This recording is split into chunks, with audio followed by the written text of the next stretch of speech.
नमस्कार मित्रांनो, आजच्या व्हिडिओमध्ये आपण पाहणार आहोत तथागत गौतम बुद्धांनी ज्ञान प्राप्तीच्या रात्री काय पाहिले ज्यामुळे त्यांना बुद्ध म्हटले गेले। त्या रात्रीचे 3 अनुभवाचे टप्पे आपण एक एक करून समजून घेत आहोत। त्यातला भगवान बुद्धांचा ज्ञान प्राप्तीचा पहिला अनुभव आपण याआधी पाहिला आहे। आज आपण त्यांचा दुसरा अनुभव पाहणार आहोत। त्याचबरोबर त्यांनी सांगितलेले कर्म सिद्धांतावरही नजर टाकणार आहोत। चला तर मग व्हिडिओला सुरुवात करूया। रात्रीचा दुसरा प्रहर, काळ चालू झाला होता। सर्वत्र खोल शांतता पसरलेली होती। निरंजना नदीचा प्रवाह शांतपणे ऐकत होता त्या ध्यानस्थ माणसाच्या चेतनेच्या स्पंदनांना, कंपनांना। बुद्धाची दृष्टी, नजर आता अधिकच तीव्र, तीक्ष्ण झाली होती। त्यांचे चित्त, मन अधिकच शुद्ध झाले होते, अजूनच निर्मळ झाले होते। आता ते फक्त त्यांच्या जन्माकडेच पाहत नव्हते, त्यांच्या ध्यान साधनेत गोष्टी उलगडत जात होत्या। बुद्ध पाहत होते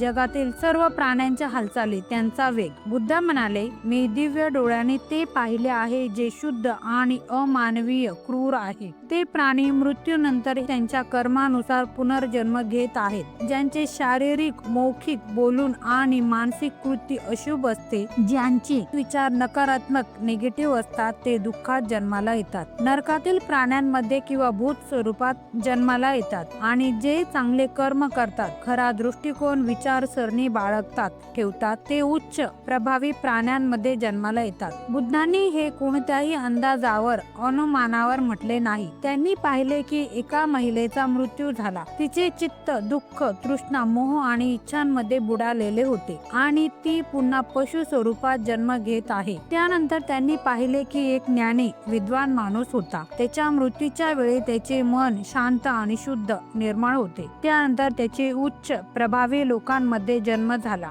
गौतम बुद्धांनी हे सर्व प्रत्यक्ष पाहिले, जणू काही ते स्वप्न नसून पूर्ण जागृतीमध्ये चालणारं जलचित्र होतं। बुद्धांनी पाहिलं की प्रत्येक कर्म, प्रत्येक कृती, प्रत्येक विचार आणि प्रत्येक शब्द हे एक बीज आहे। ते बी त्याच्या वेळेवर फळ देते। कोणावरही अन्याय होत नाही, चमत्कार, जादू घडत नाही, होत नाही, कोणतेही दैव नियंत्रण नाही। फक्त कर्म, कृतीचे थेट आणि न्यायसंगत न्यायाला धरून फळ मिळते। बुद्धाचे मन आता फक्त स्वयं केंद्रित, स्वतःचे आत्मपरीक्षणच करत नव्हते, तर ते आता संपूर्ण जगाच्या हालचालीचे, वेगाचे निरीक्षण करत होते। ते पाहत होते ज्याप्रमाणे एखादा आकाशात उडणारा पक्षी संपूर्ण जंगल, वन बघू शकतो, त्याप्रमाणे एक शुद्ध मनाला सर्व प्राण्यांच्या प्रयत्नांचे आणि त्यांच्या परिणामाचे स्पष्ट दर्शन होते। ही होती ती रात्र जेव्हा बुद्धांनी पाहिले की हे जग न्यायपूर्ण आहे, क्रूर नाही। हा होता गौतम बुद्धाच्या ज्ञान प्राप्तीचा दुसरा अनुभव,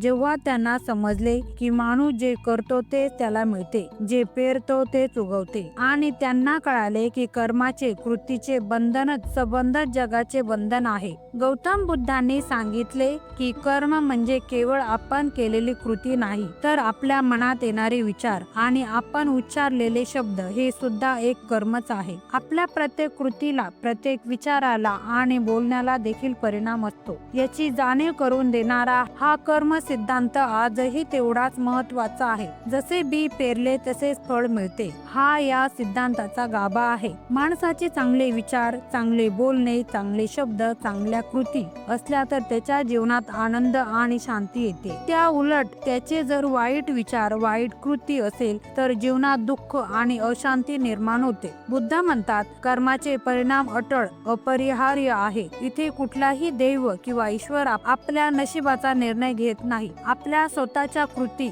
आपले जीवन घडवतात। बुद्धांनी शिकवले की कर्मामुळेच आपले पुढचे जन्म ठरतात। वाईट कर्म आपल्याला खालच्या भूत स्वरूपात म्हणजे पशु, प्रेत किंवा नरकात नेऊ शकतात, तर चांगली कर्मे आपल्याला मानव जन्म किंवा वरचा दर्जा, स्वर्गीय स्थितीत नेतात। आपण तृष्णा, द्वेष आणि मोह संपवला तर नवीन कर्म तयार होत नाही। बुद्धांचा कर्म सिद्धांत आपल्याला शिकवतो की आपले भविष्य देवावर अवलंबून नसून आपल्या विचारावर आणि कृतीवर अवलंबून आहे। म्हणूनच आपण नेहमी सद्विचार, सत्कर्म म्हणजे चांगले विचार आणि चांगले कार्य किंवा कृती याचा मार्ग निवडला पाहिजे। हा होता आजचा विषय, गौतम बुद्धांच्या ज्ञान प्राप्तीचा तिसरा अनुभव आपण आपण पुढील भागात पाहूया. जर या व्हिडिओ बद्दल तुम्हाला मला काही सुचवायचे असेल तर नक्की सांगा. मी तुमच्या कमेंटची वाट पाहीन. व्हिडिओ आवडला असेल तर इतरांपर्यंत नक्की शेअर करा.